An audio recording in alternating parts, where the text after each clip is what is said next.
इनकी जब देह प्राप्त होगी जब उससे फल होगा। दो प्रकार के वो फल होते हैं, कर्म तत्काल भी फल देता है और कालांतर में भी फल देता है।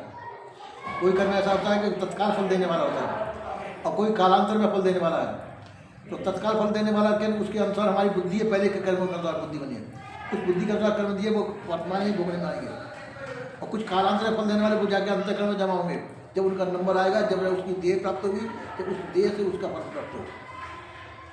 इस प्रकार से कर्मों का फल होता है। और इस बात को कर्मगति करता जाता है, तो हम इन कर्मगति को हम नहीं समझ पाते। इसलिए हमको ये भ्रम होता है कि हम अच्छे कर्म करने वाले को दुख मिलता है और बुरे कर्म करने वाले को सुख मिलता है।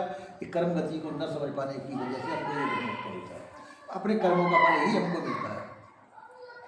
अच्छे पर वो आगे पीछे उधर होते हैं ना, उन कर्मों का जब जन्म होगा, उससे जाकर उन कर्मों का फल भुगतान होगा। शायद फिर यहाँ पर बोल देते हैं कि आपको दारुण दुर्देत विधाता ताकि मति पहले कर लेता। नहीं, प्रारंभ है ना पहले के किए हुए कर्म। प्रारब्ध कहते हैं पहले के किए हुए कर्म है ना। तो प्रारब्ध के अनुसार हमारी बुद्धि बनेगी।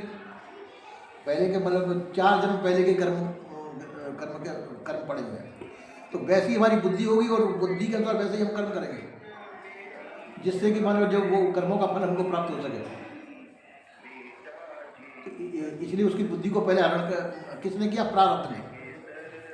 प्रारब्ध के अनुसार हमारी बुद्धि हुई ना, उसके अनुसार उन कर्मों का फल हुआ। विधि या प्रारब्ध हो गई, विधि ने प्रारब्ध, विधि ना प्रारब्ध। विधि प्रारब्ध को ही कहते हैं। तो प्रारब्ध के अनुसार ही ब्रह्मा भी प्रारब्ध को ही कहते हैं। वो विधि कहते हैं, ब्रह्मा का नाम भी है। वो कहते हैं ब्रह्मा के द्वारा सृष्टि रचना हुई, तो विधि के द्वारा ही आपकी सृष्टि में शरीर की प्राप्ति हुई। वो इन कर्मों और जो प्रारब्ध के अनुसार जो कर्म किया आपने, वे शरीर से भोगने पड़ गए। विधि कहते हैं जिसके द्वारा विधान रचा जाए, तो विधान की रचना वाला प्रारब्ध है।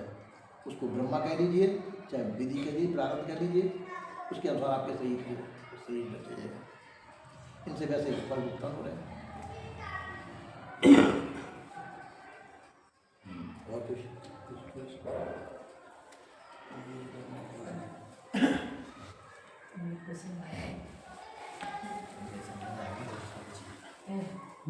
जो बात समझ में आ जाए उसको बांध लेना कस के करना।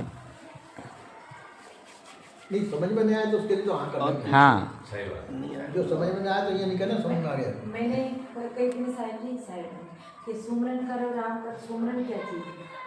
सुमरन के नाम है याद है। पहले इसको देख लेता हूँ।